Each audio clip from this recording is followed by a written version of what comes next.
ஒரு அழகான ஒரு நிகழ்வை கேளுங்கள், உள்ளங்கள் எல்லாம் பூரித்துவிடும் இந்த நிகழ்வை கேட்டால்.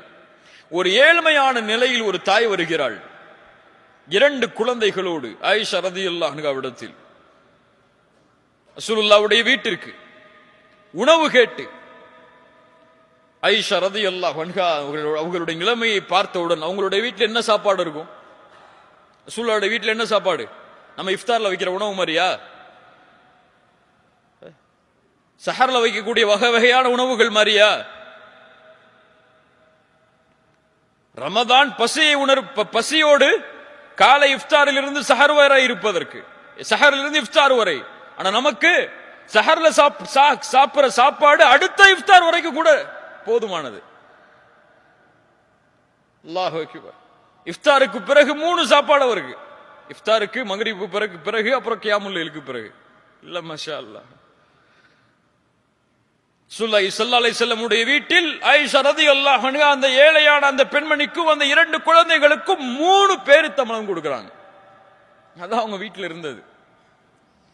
அந்த பெண்மணி பசியோடு இருந்த தங்களுடைய 2 பிள்ளைகளுக்கு, ஒரு பிள்ளைக்கு ஒரு பேரித்தம்பழம், இன்னொரு பிள்ளைக்கு ஒரு பேரித்தம்பழம், இன்னொன்னு தனக்கு. நியாயமான பங்கீடு, நியாயமான பங்கீடு தானே. அந்த தாய் சாப்பிடல அந்த ஒரு பேரித்தம்பழத்தை. அந்த 2 குழந்தைகளும் சாப்பிட வரைக்கும் கொஞ்சம் காத்து இருக்கிறாங்க. ஆயிஷா ரலியல்லாஹு பாக்குறாங்க அதை. அந்த 2 குழந்தைகளும் பேரித்தம்பழத்தை சாப்பிட்டு முடிச்சிருச்சு. தாய்க்கு ரொம்ப சந்தோஷம். அதுக்கு பிறகு அந்த பேரித்தம்பழத்தை சாப்பிடலான்னு வாய்க்கு கொண்டு போறாங்க. அந்த 2 குழந்தைகளும் கேட்குது, எனக்கு கொடுங்கன்னு சொல்லி. சுப்ஹானல்லாஹ். உடனடியாக அந்த தாய் அந்த 2 பேரித்தம்பழத்தை பிரித்து ஒரு பகுதியை ஒரு குழந்தைக்கு, இன்னொரு பகுதியை இன்னொரு குழந்தைக்கு கொடுக்கிறார்கள். ஆயிஷா ரலியல்லாஹு அன்ஹா சொல்கிறார்கள், ஃபஅஜபனி ஷஅனுஹா, அந்த பெண் செய்த அந்த செயல் என்னை ஆச்சரியப்படுத்தியது. சுப்ஹானல்லாஹ். ரசூலுல்லாஹி ஸல்லல்லாஹு அலைஹி வஸல்லம் வந்தவுடன் அதை நான் அறிவித்தேன். அல்லாஹ்வுடைய ரசூல் சொன்னார்கள், இன்னல்லாஹ கத் அவ்ஜப லஹா பிஹல் ஜன்னஹ் அவ் அஅதகஹா பிஹா மினன் நார்.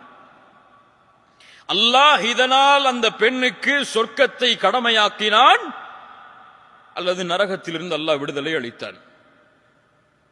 கொஞ்சம் யோசிங்க. தன்னுடைய குழந்தையின் பசியை ஆற்றியதற்காக அந்த பெண்ணை கண்டு ஆயிஷா ரலியல்லாஹு அன்ஹா சொல்கிறார்கள், அவர்களை கண்டு நான் ஆச்சரியப்பட்டேன். ரசூலுல்லாஹ்விடத்தில் தெரிவித்தேன், இந்த செயலுக்காக சொர்க்கம் கடமையாக்கப்பட்டது அந்த பெண்ணுக்கு. நமக்கு சதக்கா கொடுத்தா சொர்க்கம் கிடைக்குமான்னு இன்ன வரைக்கும் தெரியாது. ஒரு ஏழைக்கு 2 திர்ஹம் கொடுத்தா அல்லாஹ் எனக்கு சொர்க்கத்தை கொடுப்பான்னு யோசிச்சிருக்கோமா என்னைக்காவது? சுப்ஹானல்லாஹ்.